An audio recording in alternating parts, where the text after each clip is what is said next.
So the question of the day is, who is Joe Price?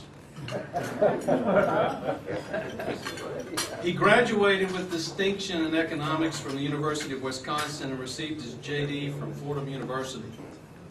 He was an adjunct professor at Georgetown University from 1994 to 2002, where he taught current issues in securities regulation and disclosure under the federal securities laws.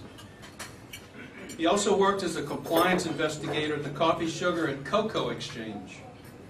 Prior to working at the SEC, he was a litigator in the Bureau of Competition at the Federal Trade Commission. He was an assistant general counsel and special counsel in the Office of General Counsel, and he was deputy chief of the Office of Disclosure and Investment Advisor Regulation in the Division of Investment Management. He previously worked in various capacities at the Securities and Exchange Commission. I can tell you from my personal experience, it's hard today to get key leaders in our regulatory industry to talk to us, to speak at our conferences, and to listen to us. But not Joe Price. Joe listens, Joe cares, Joe is passionate about what he does. He knows that we here at NIBA and others like us play an important role in the capital formation process in America and jobs growth in America.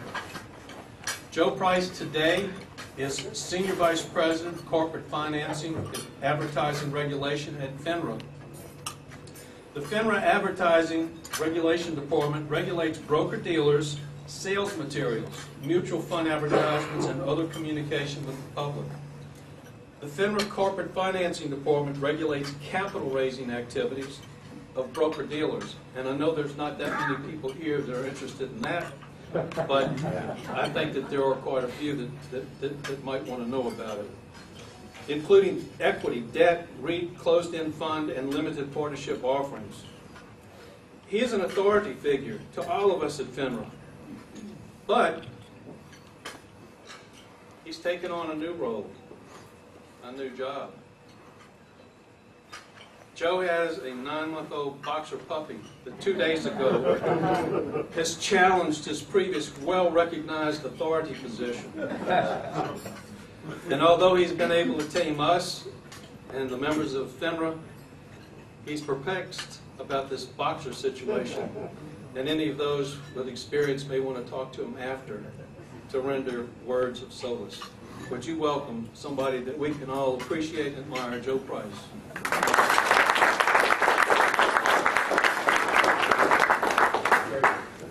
Wow, thank you for that kind introduction. It's true about my boxer challenges and my second full-time job. Thanks for inviting me to speak here today. Michael said, and it's true, that I think raising capital, broker-dealers raising capital for small businesses is about the most important thing that brokers do. And obviously it's critical to the economy. I sat in on some of the presentations before lunch, companies in medicine and clean energy and so forth. Raising capital for companies like that to grow is very important and critically important. And I want to promote that along with the rest of you. I do think that to promote capital raising, it helps when we don't have scandals and when we don't have problems in the industry. Everybody can deal with their customers and deal with the issuers better when they don't have to explain why they're not like a few bad apples. And I have a metaphor that I think is apt as an intro to begin talking about a proposal that we published in January to add some new regulations, frankly, some amendments in the private placement area. And that metaphor is, like capital raising by brokers, of course, the Army is critically important to the defense of America.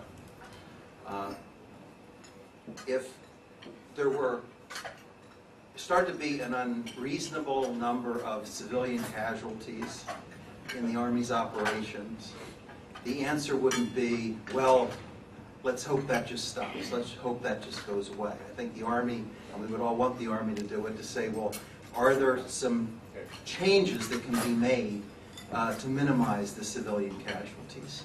And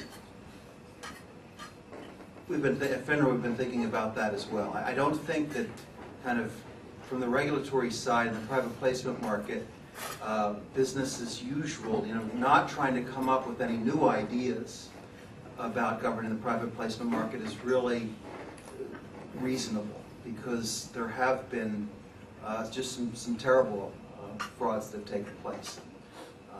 There was an article in the newspaper the other day. Some guy sold his restaurant, got $1.5 million, and he invested half of it in Provident and half of it in Metcalf. With my advertising hat on, I saw ads for DVSI where there's an elderly gentleman sitting in a chair, and his wife is, or supposedly his wife in the article, has her arms around his neck, and you think, $2 billion bankruptcy marketed to those people. But it's just, it goes on. So what does that mean, that there's been so much trouble in the private placement market? Does it mean that the private placement market and the people in it are bad? No, it doesn't. Some are, but those of us who want to do business reasonably and in a way that protects investors and raises necessary capital, let's think about ways we can do things differently. So, as I say, in January we published a notice 1104. We currently have a rule, it's called 5131, we call it the member private offering rule, that does require private placements where the broker-dealer itself is raising money for itself or an entity that it controls, at least 50% of at the end of the offering. And we're proposing to expand that rule considerably to include subject exceptions for institutions and so forth to all private placements in which brokers participate. On the other hand, we're expanding it, but we're trying to expand it in ways that don't unnecessarily burden or make raising capital more expensive and more burdensome. And I've got some comments in. We've got the comment period ends on March 14th. We've got some comments in supporting it, some comments in that say that the proposal would increase burdens and raise the cost of raising capital, although no comments explained why.